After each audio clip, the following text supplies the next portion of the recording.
हम मिन्नतें कर रहे हैं अफगानिस्तान की, नहीं नहीं आप अपना सफ़ीर वापस ना बुलाएं, आप नजर सानी करें। कि जिस तरीके की टोन एंड टेनर अभी वजीर खारजा की हम सुन रहे थे, मुझे यूँ लग रहा था जिस तरह हम रो रहे हैं, प्लीज़ मत जाएं यहाँ से।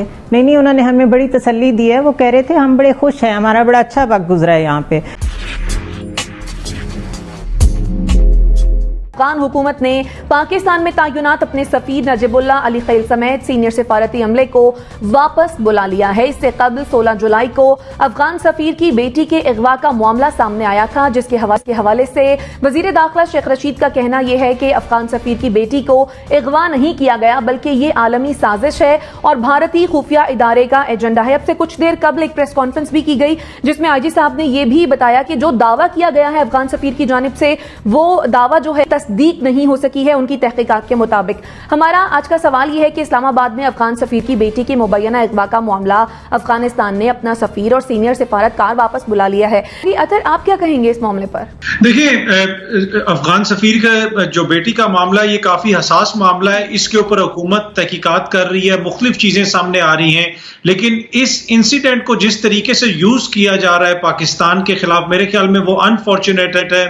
और उसके ऊपर यह तासुर देना कि सिक्योरिटी के खदशात की वजह से हम इस्लामाबाद से काबुल शिफ्ट हो रहे हैं, तो इसी में आप इसकी आयरनी आपको नजर आती है कि जिनको काबुल इस्लामाबाद से ज्यादा महफूज नजर आ रहा है, उस सोच का आप खुद अंदाजा लगा सकते हैं। बाकी ये है कि अगर उनकी बेटी अगवा हुई या उनकी सिक्योरिटी के हवाले से कोई भी लैप्स हुआ, उसकी जिम्मेदारी हुकूमत पाकिस्तान पे आती है।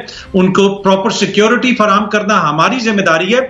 लेकिन मुझे नहीं लगता कि इस मौके के ऊपर अगर कोई ऐसा वाकया होगा उससे पाकिस्तान को कोई फायदा होगा। इस वाकये को यूज किया गया है पाकिस्तान के खिलाफ, और तहकीकात से पहले जिस तरीके से हमारे दानिशवरों ने 5 मिनट के अंदर तहकीकात भी मुकम्मल कर ली, केस भी हल कर दिया और उसके साथ साथ पाकिस्तान के लिए सजा भी तजवीज कर दी, तो वो भी थोड़ा सा प्रॉब्लमेटिक है। हमें अपने हुकूमती इदारों के ऊपर ये चीज छोड़नी चाहिए, चाहे वो वजीर दाखिला हो या उनके अंडर काम करने वाली दूसरी टीम। उनका फर्ज बनता है कि वो तहकीकात को सामने लेके आए।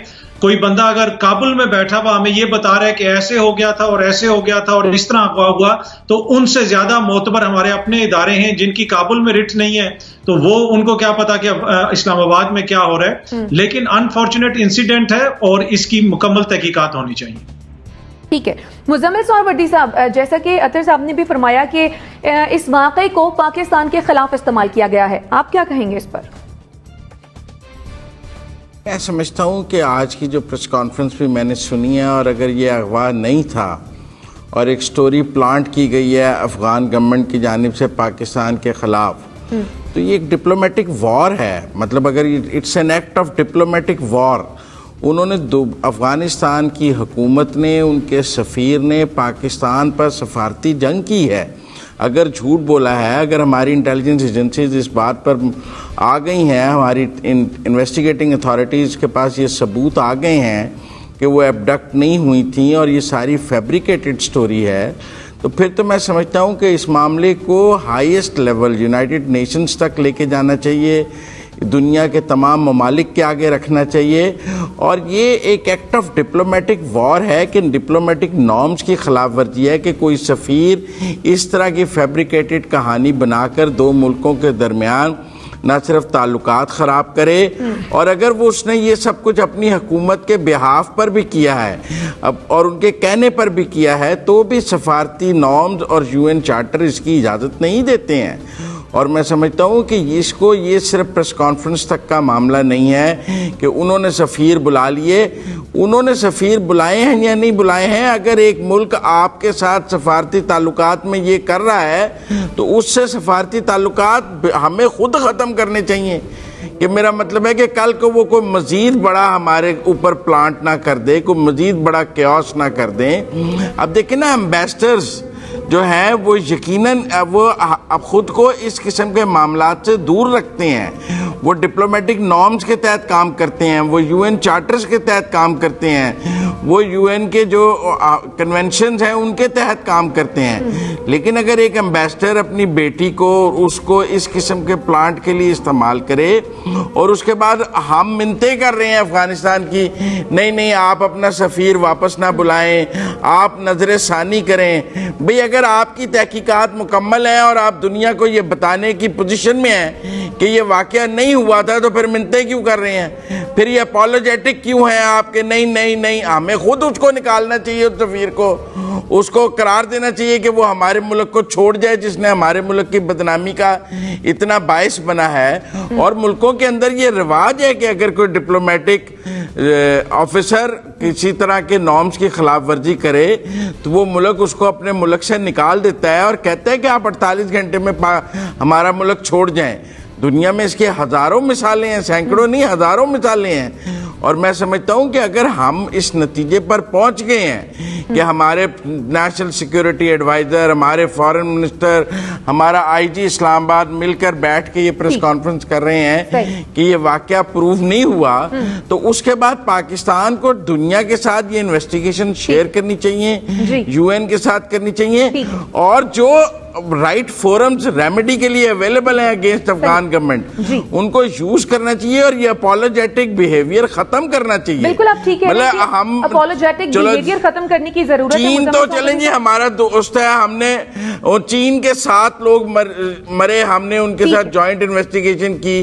क्या पिद्दी और पिद्दी का शोरबा? अफगानिस्तान भी कह रहा है मैं जॉइंट इन्वेस्टिगेशन करूंगा एक झूठे वाकये पे। ठीक है मुजम्मिल सोहरावर्दी साहब। अच्छा जवाद फैजी साहब, जैसे कि मुजम्मिल सोहरावर्दी साहब ने भी कहा कि अगर तो सिफारती जंग को हवा देने के लिए एक स्टोरी को फैब्रिकेट किया गया है तो मकासद क्या हो सकते हैं इसके पीछे?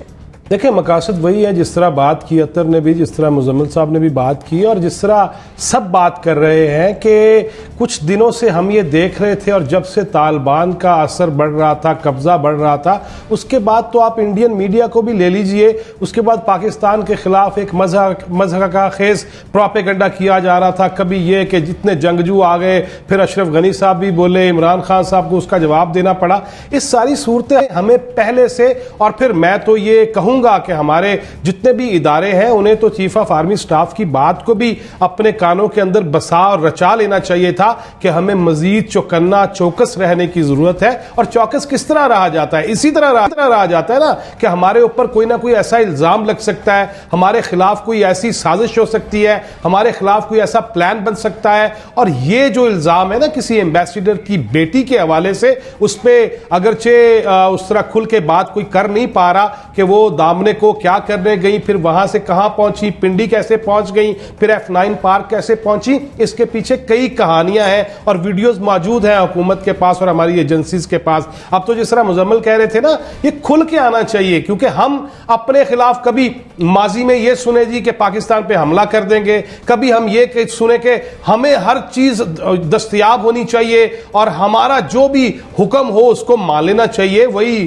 क्या पिद्दी का शोरबा कि हम सारी जिंदगी उनके अजाब अब तक भुगत रहे हों और फिर इल्जाम भी हम अपने सर लें, हमारे ऊपर दागदारियों की भी कोशिश की जाए, हमारे चेहरे पे कालक मलने की कोशिश की जाए। इसके लिए तो हमारे इदारों को इंतजार नहीं करना चाहिए, बल्कि अज खुद स्टेप जो है वो लेना चाहिए। और ऐसे मैं तो समझता हूं कि अगर कोई नुक्ता निकला हो, खालिद जमील साहब बता सकते हैं कि इनको जाने से भी रोका जाए कि जब तक इन्वेस्टिगेशन पूरी नहीं होती ऐसे ही बैठोगे तुसी ताकि पूरा नतारा हो सके। ठीक है जुनैरा, आप क्या कहेंगी, क्या पाकिस्तान का बिहेवियर जो है वो इस तमाम मामले पर अपॉलोजेटिक होना चाहिए?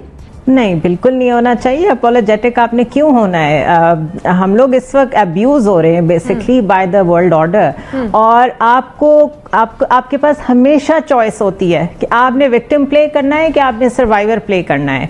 मेरे ख्याल है कि जिस तरीके की टोन एंड टेनर अभी वजीर खारजा की हम सुन रहे थे, मुझे यूं लग रहा था जिस तरह हम रो रहे हैं, प्लीज़ मत जाएं यहाँ से। नहीं, उन्होंने हमें बड़ी तसल्ली दी है। वो कह रहे थे हम बड़े खुश हैं, हमारा बड़ा अच्छा वक्त गुजरा है यहाँ पे। जिस तरह कोई रिश्तेदारी हो रही है, कोई आपस में एफिलिएशंस हैं, कोई बड़े करीबी ख़ानदानी ताल्लुकात हैं।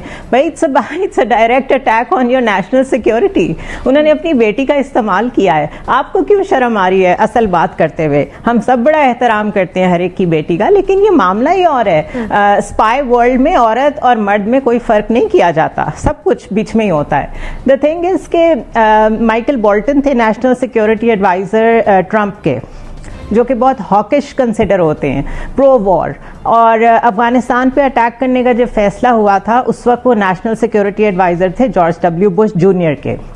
परसों CNN पे बैठ के जो हम कभी सुना करते थे एक मंत्रा कि जी पाकिस्तान के जो न्यूक्स हैं न्यूक्लियर आर्सेनल जो है वो तालिबान के हाथ लग सकता है, वो दोबारा वही बात कर रहे थे। वो कह रहे थे कि ये जो वहाँ से इनखला हो रहा है ये इसलिए बहुत गलत हो रहा है और हम इसलिए अशरफ गनी को सपोर्ट कर रहे हैं क्योंकि एक न्यूक्लियर पावर है पाकिस्तान और वहाँ एक्सट्रीमिज्म प्रिवेल करता है और हमें डर है कि वो न्यूक्लियर आर्सेनल जो है वो तालिबान के या किसी और दहशतगर्द के हाथ ना लग जाए। If they are back to the mantra which is 15, 16 years old, 20 years old, तो आज तक आपको अपनी टोन एंड टेनर करेक्ट करनी नहीं आई, आज तक आपको बात करनी नहीं आई। डिप्लोमेसी में तो वर्ड्स आप बिल्कुल नॉर्मल बोलें, उस तरह घनगरज की जरूरत नहीं है जैसी शाह महमूद कुरैशी असेंबली में करते हैं, लेकिन वर्ड्स की सिलेक्शन हर चीज बहुत एक स्टांस देती है, एक मुल्क को स्टैंड देती है, वो मुझे कहीं नजर नहीं आया। सो ये एक अपॉर्चुनिटी थी, ये हमेशा ट्रेजेडी में भी अपॉर्चुनिटी होती है, इसको यूज करना चाहिए था, अभी तक इसको यूज नहीं किया गया।